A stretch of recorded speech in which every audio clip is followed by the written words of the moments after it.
네, 반갑습니다.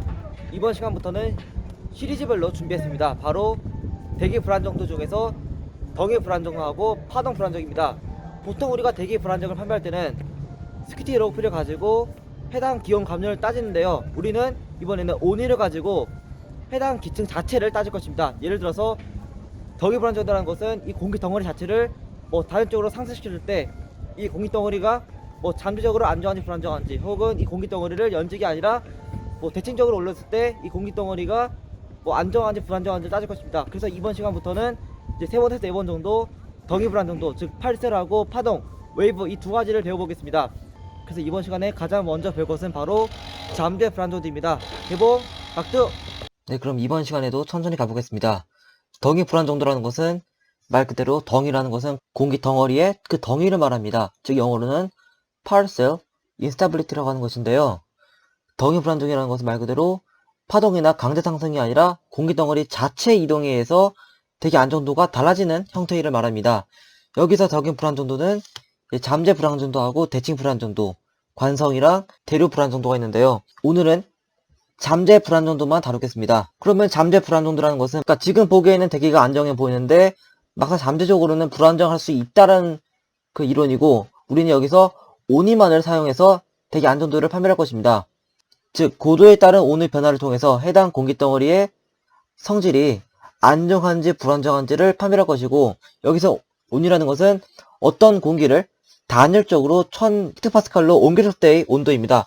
대기과학과에서 온유의 기호는 주로 세타를 많이 사용합니다. 제가 이거를 조금 더 쉽게 설명하자면은, 대기과학과에서 온이라는 것은 아주 중요하게 사용되는 용어입니다.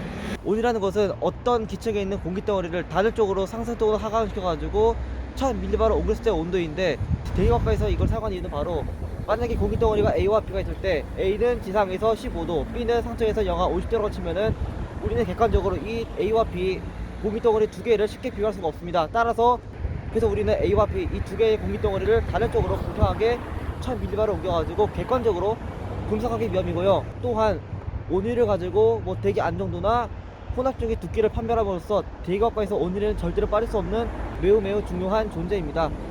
잠재 불안정도에서 안정과 불안정도를 판별하는 가장 쉬운 방법은, 대기선도에서 기온 분포가 이렇게 교점이 생겼으면은 이제 불안정이고, 교점 없이 평행하게 가면은 안정함을 알 수 있습니다. 그러면 실제로 한번 잠재 불안정도에서 안정할 때의 예를 들어보겠습니다. 이거는 그냥 제가 임의로 가져온 대기 연직 프로파일입니다. 지상에는 기온 역전이 있고 상층으로 갈수록 이제 기온이 낮아지는 일반적인 가을 날씨 형태로 갖고 왔는데요. 여기서 중요한 것은 바로 각 층마다 공기덩어리를 100헥토파스칼씩 올릴 것입니다. 즉 공기덩어리를 자체적으로 강제 상승시킬 건데요. 여기서 중요한 것은 바로 노점 온도는 이설정 감률대로 포화 혼합비선을 따라가고, 아직 포화되기 전이기 때문에 지상에는 공기덩어리는 건조 단열 감률을 따라 상승시킬 것입니다. 계속 올립니다. 900에서 800으로, 800에서 700으로 올리고 700에서 600으로 올렸는데, 다만 700에서 600으로 올릴 때는 두 기층 간의 기온 감열에서 여기서 포화가 일어남에 따라 이쪽 교점부터는 수분의 단열 감열로 올려서 600에서는 이제 하나만 남습니다.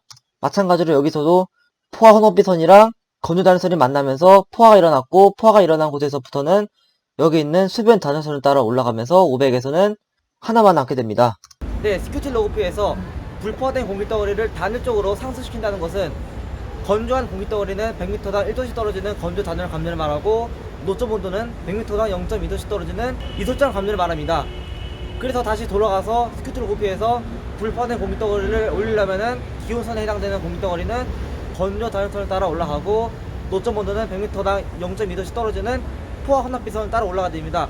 만약에 그 둘이 만난 곳은 이제 LC라고 하는 상승 응격 고도로, 거기서부터 포화가 일어났기 때문에 100m당 0.5도에서 0.6도씩 떨어지는 걸로 해당되는 수분 단열 감열로 올려야 됩니다. 그래서 우리는 불포화된 공기덩어리랑 포화된 공기덩어리 두 가지를 동시에 고려해서 스큐티 로그피를 그린 다음에 잠재 불안정도를 따져야 됩니다. 최종적으로는 이렇게 생긴 기온 감열이 나타나는데요. 여기서 알 수 있는 것은 바로 하층에서는 건조 단열 감열을 따라 올라가지만 상층에서는 이제 포화되기 때문에 수분 단열 감열을 따라 상승함을 알 수 있습니다. 즉 이 말은 상층에서는 기온 하락이 느린 편이고, 하층에서는 기온 감열이 빨라서 이는 잠재적으로 안정한 층임을 알 수 있습니다. 아래보다 위에 공기가 더 느리게 떨어지니까 기온 감률이 위로 갈수록 점점 더 줄어들어서 안정하다는 걸 알 수 있습니다. 방금 본대로 다시 선을 이으자면은 1000과 900을 따라갔을 때 1000에서는 기온 감률이 포화되기 전이니까 건조 단을 따라 올라가다가 수면 단열선을 만나서 올라가고 다시 900에서도 포화되면서 수면 단열이 올라가는데, 다만 여기서 알 수 있는 것은 바로 평행하게 서로 교점 없이 상승하기 때문에 이는 안정한 층임을 알 수 있습니다. 그 다음 예시는 바로 불안정할 때입니다. 그것도 그냥 보기에는 아직 불포화된 기층이고 상당히 평범해 보이는 기층이지만 똑같이 100헥토파스칼씩 올리자면은 여기는 하층에서 만나면서 수변 단을 따라 올라가면서 하나만 남게 되고, 그 다음에 다시 두 개로 벌어져서 이렇게 올라가면은 하층에서는 수변 단열 감률이었고 여기 상층에서는 건조 단열 감률을 보이면서 점점점 기온 감률이 커짐에 따라 잠재적으로 불안정한 층임을 알 수 있습니다.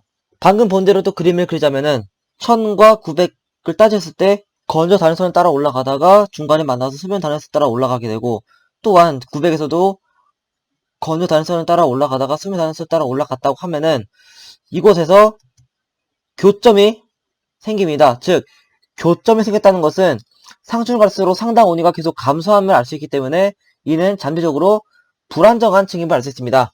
게다가 여기서 중요한 것은 바로 여기 교점을 기준으로 아래에 있는 것은 대륙 억제 지수인 C에 해당되고, 교점을 중심으로 상층에 있는 것은 곧 대륙 가용 잠재 에너지인 케이프에 해당됩니다. 네, 잠재 안정과 잠재 불안정도를 조금 더 쉽게 보기 위해서는 지상, 즉 1000헥토파스칼과 900헥토파스칼 이 두 가지를 두고 봤을 때는, 만약에 하층의 기온 감률이 상층보다 더 크다는 것은 말 그대로 위로 올라갈수록 기온 감률이 작기 때문에 이는 잠재 안정에 해당되고, 또한 잠재 안정은 교점 없이 그냥 두 개 다 평행하게 가는 것인데, 이거 잠재 불안정의 경우 이제 하층보다 상층의 기온 감률이 더 크기 때문에 중간에 교점 생깁니다. 이렇게 X자의 교점 생기게 되면은 교점 아래는 대륙 억제 지수에 해당되는 C값이고 교점 위에 해당되는 것은 대륙 가용 잠재 에너지의 K값입니다. 따라서 우리는 교점이 있냐 없냐를 가지고 잠재 안정인지 잠재 불안정인지를 쉽게 볼 수 있습니다.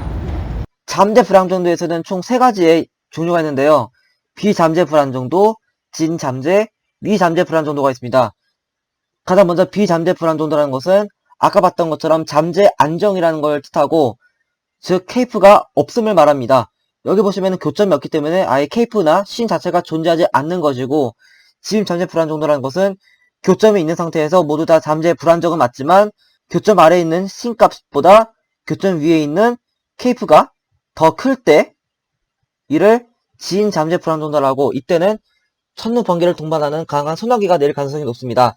또 반대로 위잠재 불안정도라는 것은 교점 밑에 있는 씬보다 교점 위에 있는 케이프가 더 작을 때를 말합니다. 즉 여기서는 밑에 있는 대륙 억제 지수가 더 크기 때문에 대륙가 억제됨에 따라 소나기가 내리기 힘든 조건임을 알 수 있습니다.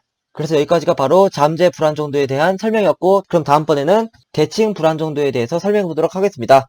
제가 이거를 조금 더 쉽게 설명하자면은 잠재 불안정도에는 총 3가지가 있습니다. 비잠재 불안정도하고 위잠재, 진잠재가 있습니다. 가장 먼저 비잠재 경우에는 잠재 안정을 말하는데 K프나 C값이 아예 없는 상태 말하고, 그 다음에 위잠재는 이제 K프보다 C값이 더 큰 상태 말하는데, 이때는 대류가 차단되면서 뭐 여름철에 소나기가 내리지 않는 경우이고, 그 다음에 마지막으로 진잠재 같은 경우에는 이제 K프가 C보다 더 크기 때문에 이때는 여름철에 소나기가 많이 낼 수 있습니다. 따라서 우리가 보통 여름철에 비가 온다 혹은 뭐 폭우가 올 때는 대부분 다 진잠재 불안정도에 속합니다. 네, 지금까지 대기 불안정 1탄 잠재 불안정에 대한 설명했습니다. 보통 우리가 대기 불안정을 따진다면은 그냥 단지 스큐티 로그피에서 기온의 줄기만 따주는데요. 이렇게 공기덩어리 자체를 올려가지고 또 잠재적인 불안정과 안정을 따진다는 게 매우 신기했습니다. 그럼 지금까지가 이제 잠재 불안정 즉 1탄이었고요. 이제 곧 2탄으로 넘어가겠습니다. 구독과 좋아요 눌러주시면 감사하겠습니다. 2탄은 대칭 불안정입니다. 감사합니다.